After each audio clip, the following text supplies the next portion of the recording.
Diamonds and Dreams, the broken speed of the sound of loneliness. 21 minutes away from 6 o'clock on Christmas Eve on Hilltop Radio, 87.8 from Northern Ireland, 0035349555 3178, the number to call. Sean Cuddy has an album released called Five Little Fingers, a remake of the old Frankie McBride favourite.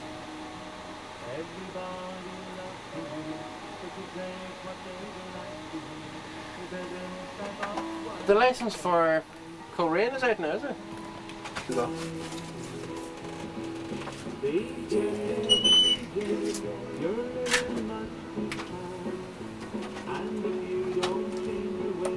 Doesn't say what's on it.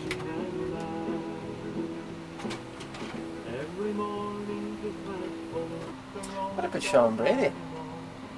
And hits revived back in the 70s by Big Tom and the Mainliners, and revived by Sean Cuddy in 1998 from his album Five Little Fingers.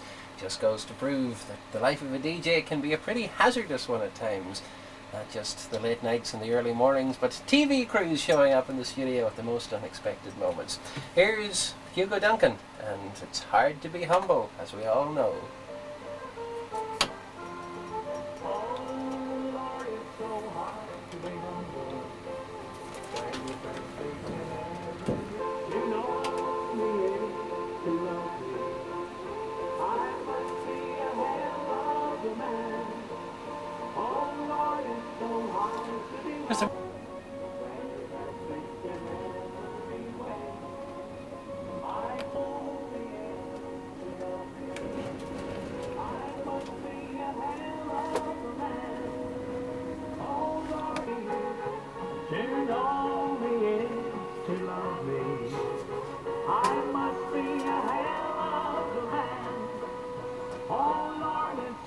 It's Hard to Be Humble at 5:45 on Christmas Eve of 1998 here at Hilltop Radio, 87.8 FM.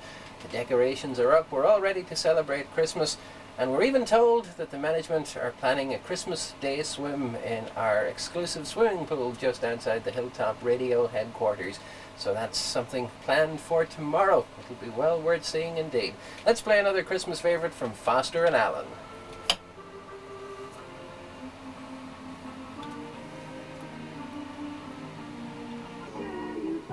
Hello.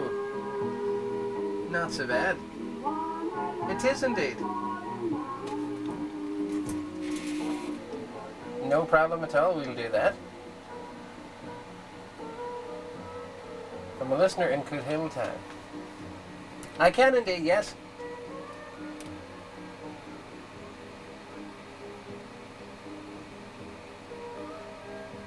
Hello, the signal's dropping away there, I can't hear you now. Hello?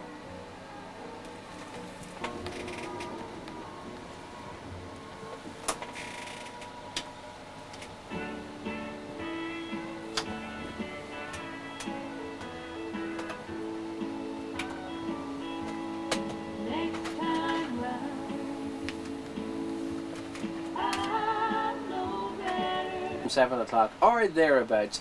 And we're going to play one from Garth Brooks' album of last year, the album Sevens, and the Christmas song featured on it, a song called Bellow Wood, and we're going to play it for all the DJs here at Hilltop Radio. A gentleman rang from his mobile phone somewhere in the middle of Cootehill, and unfortunately before the call was finished he went out of range, but I know he wanted to wish Happy Christmas to everybody, and he wanted to say thanks to all the DJs here at Hilltop Radio for the great music on the airwaves of the nation's favourite 87.8 FM. So I hope you like this, the song Bellow Wood from Garth Brooks. The hotel is booked up tonight now, they're booking them. People staying for a week and 10 days, all the way through to New Year.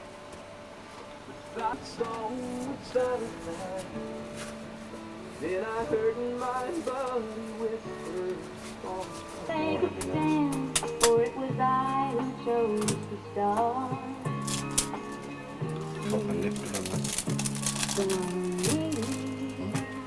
That's a good one there, it's Country Party. Is that a good one, is it? It is indeed. Maybe the sun's light will be dim, and it won't matter anyhow. I always put on marathon, you know.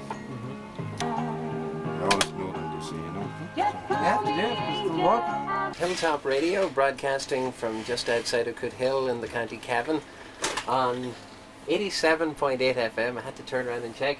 And we want to talk to the proprietor of the station, Nick McGuinness. Nick McGuinness, tell us first of all how Hilltop Radio came into being. Well, Jerry, it started about some 5 years ago when I got interested that I'd build little transmitters, and about 1992 I built my first transmitter, a 4-watt transmitter, and not knowing very much about it, although it was the best transmitter I ever built, not knowing anything about aerials, I blew her in the first 10 minutes by not knowing the right aerials to put on it.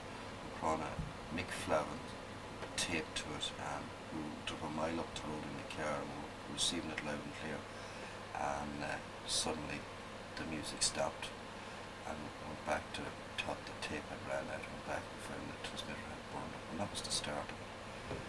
So effectively, Mick Flavin blew up your first transmitter. Yeah, all this takes a long for man, but Mick Flavin is a good friend of mine, I know him very well. I do a bit of photography, I met him at weddings in my time, and Mick Flavin blew up my first transmitter, a 4-watt transmitter. But after that, things improved. Oh yeah, well, through the courtesy of Jerry Rayleigh from Killalake, who was well known with Breffney Radio.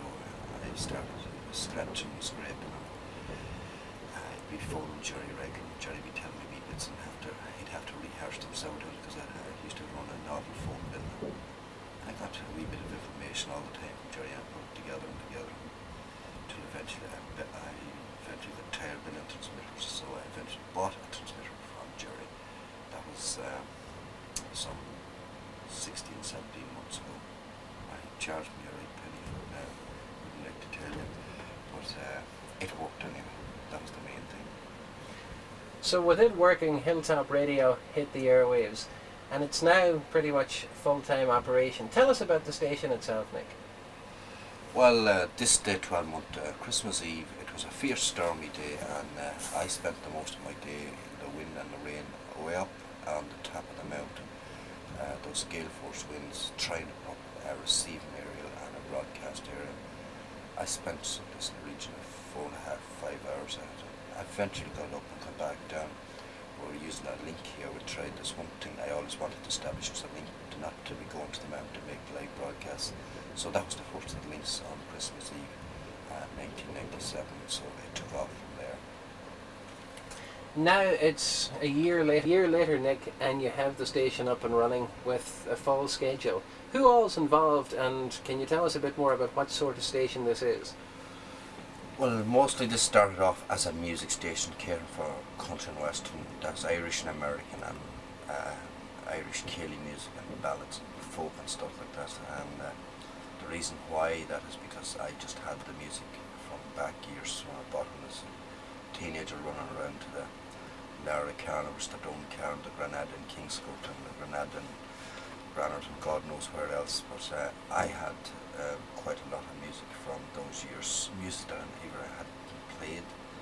So we geared it towards using up this stuff, this type of material, and that's the way we geared it. And a lot of fellas locally and not so local came in as voluntary to do DJs, and it started off that maybe one live program would go out a week, maybe for 2 hours, and then it went, another fella came in, done 2 more, and 4, 5, 6 hours, you know, and it ran on. And there late this year it was starting to go really well, and there was a good many DJs. There was a list of 18 DJs, although there weren't all coming in, you know, on schedules, but they were popping up time and time again, and there was a lot of live broadcasting done. So we finally took a notion to get this manager, Sean Cowie, who has done a great deal of work to put it on his feet, and the listenership has really boomed. I couldn't say how many is listening, but I know that from phone calls comes in, it's coming from a vast wide area, and they're all very delighted with the type of music we're playing, Jerry. Now you're effectively competing with the licensed local station Northern Sound. How do you feel about having them as a competitor and operating on a slightly different level? Well, we're not competing against anyone. It's just Northern Sound is a professional station. They do their own thing. They're licensed, and as we're not, but maybe we'll do something about that in the near future. But we're not here to compete against anyone. We're just doing our own little thing. We enjoy doing it. The DJs loves coming in. They're all unpaid. We did run a couple of commercials there towards Christmas. People did want us to run commercials. We put a little price on them. They paid us when we ran them, and I think we ran them quite effectively. But we're not competing against anyone. We're doing our own little thing. It's hobby. It's got a wee bit more than hobby now. That's all I have to say on that. But it's grown from a 4-watt transmitter 6 years ago to a station that's now on the air every day. Where do you want it to go from here, and where do you envisage it going in the next 12 months? Well, the next 12 months is hard. We mightn't be even here in 12 months. I don't know. But country music, we will give it a good run, because we have people out there that's involved in country music wants us to go ahead, and it's given us all the push that they're supplying us with music. They want to hear it played, and we're playing it regularly on 24-hour basis, country music all the way. So I can't say where we're going to go. We're taking one short step every time, and we're keeping it moving towards that goal that will get bigger and bigger. It may get smaller and smaller. We may have peaked, I don't know. We may have to reach our peak yet. It's impossible to tell. Well, let me put that question another way then. Where would you like it to go from here? Oh yeah, I would like it. There's one problem with it. I don't have the time to give this the right go, because if I had the time, I know I could give it. If I could give it the commitment, I know I could go out there and make a go of it. But that is one thing again me. But I would like to see the day that we could get our license and run a profitable commercial station here, caring for country music and Irish music, American, whatever you have it, you know. And that is something we look forward to, you know. But it's a wee bit again the brain, because I don't just have that time to do that. But again, as it grows, that may become more viable for you to do that in due course. Yeah, it may be. I've thought of taking in somebody to represent that would know this job and how to do it. I would be very green on this, but I would have good contacts and know where to go to get the information I would require. I run a photography business. I do a lot of weddings every year, and that takes up a lot of my time, you know. I do run a farm business here at home as well, and you understand I work about 17 hours a day, and there's only 7 or 8 hours left for sleep, and that's nearly donated to the station, you know, so I am really working against the grain. Well, there's a limit to what any one person can do, that's for certain. But when you sit down at the controls here at the flight deck, as I'm told, you refer to this operation here in the studio, that's your time to actually do your own show and broadcast. How does it feel as proprietor of the station to actually sit behind the controls and do your own thing? It's lovely to do that, because that is, to me, that's my leisure time. I love to hear the phone ring and playing in requests, because when the phone rings and wants to request and tell you, oh, you're doing lovely music, that I go on a high. I love that. I love to see people happy, and I love to hear the people talking about the country music, and I love the country music myself, and I love to hear the people ringing in. I often go on there